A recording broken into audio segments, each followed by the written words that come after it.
Not long ago, it would have been a stretch to use Western Star and aerodynamic in the same sentence. The 5700 XE lays waste to that notion.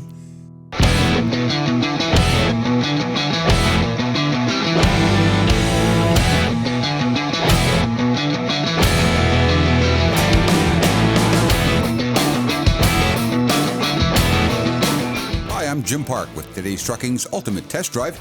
We're in Rhyolite, Nevada this time with a brand spanking new Western Star 5700 XE, which, they tell me, stands for extreme efficiency. We're a couple of hours outside of Las Vegas where Daimler Trucks launched the 5700. The trip out here was the easy part. Straight flat road, no hills, no bumps, hardly a workout at all for a truck like this one. But here we find a bunch of wicked little grades and tight little turns. And the road, well, it's not so good. In other words, it's a great place to see if the 5700 lives up to its heritage. Let's get started with an uphill pull to see how well the highly integrated DD15 engine and the DT12 transmission read the grade and pour on the power just where it's needed. Okay, we're pulling out onto Route 374 coming down from Rhyolite, and we're heading back in towards the town of Beatty. You can see the hill up ahead of us here. It's a couple of miles long, really straight, and it steps up in probably 3 increments. It's flat right here. We're just getting onto the roadway, but you'll see just a couple hundred yards it's going to start going up. And while it looks not terribly steep from here, that's probably 6% right ahead of us there. So we'll see what the engine does here on a 6% grade. We're just shifted into 11th gear, and we're at 1150 RPM at the bottom of the hill. So now we're going to work our way up there in 11th gear, and we're going to hold it around 1200, it looks like, going up here. 1750 pound-feet of torque, and that's what you need on a hill like this to keep your engine RPM down, your torque levels way up, and your fuel economy stays in the positive zone. So now we're leveling out a bit, and we're starting to gain some ground. Just coming up through 1400 RPM now in 11th gear. So it's climbing up from 1150 up to 14. And we're still in 11th, and I think we're going to try and go for a shift from 11th to 12th here in just a minute. Still climbing. Still the torque's doing most of the work at this point. Okay, 1550, upshifts to 12, and takes us down to 1200 RPM. Now we're on a steeper part of the grade right now, so we're probably going to pull a downshift here in just a second. There we go. Down to 11th, 1400 RPM, and over the top we go. So that gives you some idea where the low-end grunt is in this engine and the way the transmission is set up to work with it, keeping those RPMs low. That's really good for fuel economy.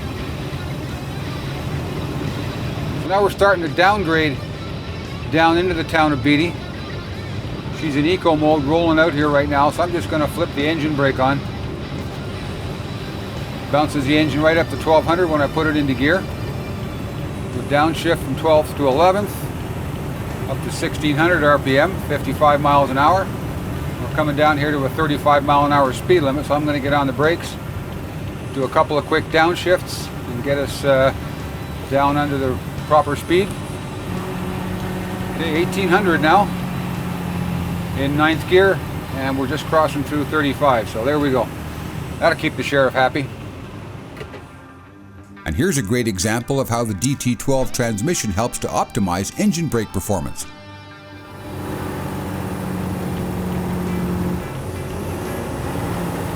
This thing just pulled a downshift from 8th to 7th, going from 1800 to 2300 RPM. On the downshift. That's amazing. I've never seen one of these do that. So you want some bite out of your engine brake, you got to get the RPMs up, and this one's certainly not afraid to do it.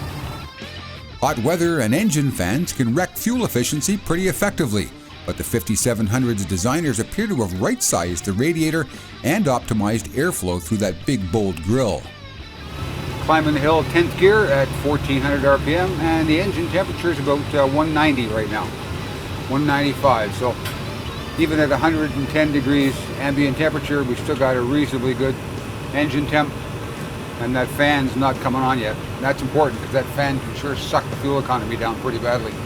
So after giving the truck a bit of a workout in the heat and on the hills between Rhyolite and Beatty, we packed up the gear and headed south for Las Vegas. On the way, I recorded a few general observations about the truck.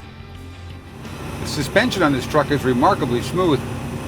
It's the Western Star, so it's got the big wide cab, and of course it's got a big wide sleeper suspension as well.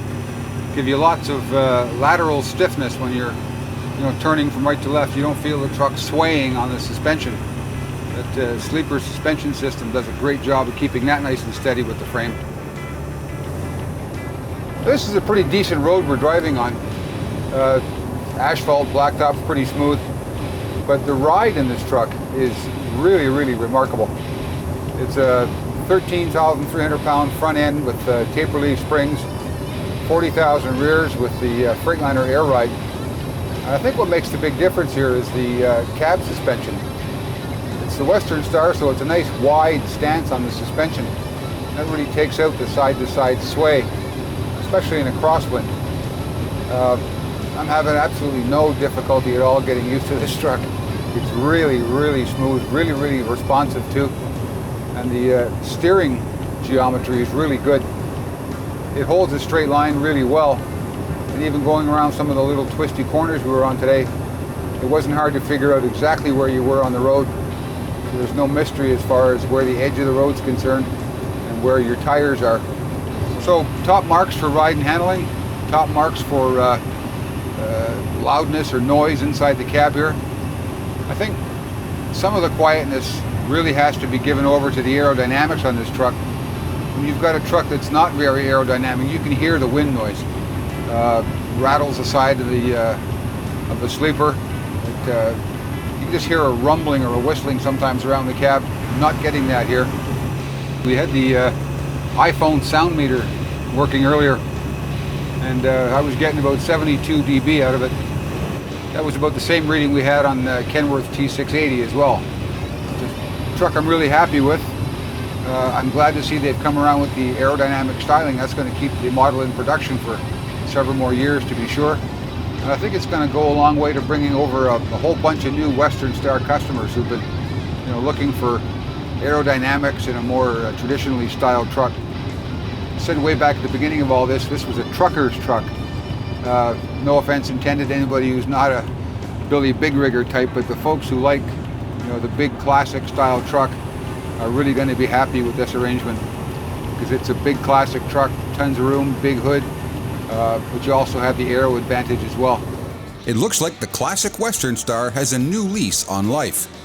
Die-hard classic truck fans may be reluctant to give up their hoods, but this truck may be the one that converts the holdouts. It's every bit a classic, but with aerodynamics combined with the proven Detroit powertrain, the 5700 XE will soon be putting money into the pockets of even the most strident diehards. There's more to the 5700 than good looks and good performance. Check out the video with the truck's chief designer Don Vina to see how he combined classic truck styling with state-of-the-art aerodynamics. We've also got a walk-around video too, and another highlighting some of the technology, safety, and driver comfort features of the 5700. For today's Trucking's Ultimate Test Drive, I'm Jim Park in Rhyolite, Nevada. That's just a few miles from Area 51. Drive safe, keep your revs down, and watch out overhead.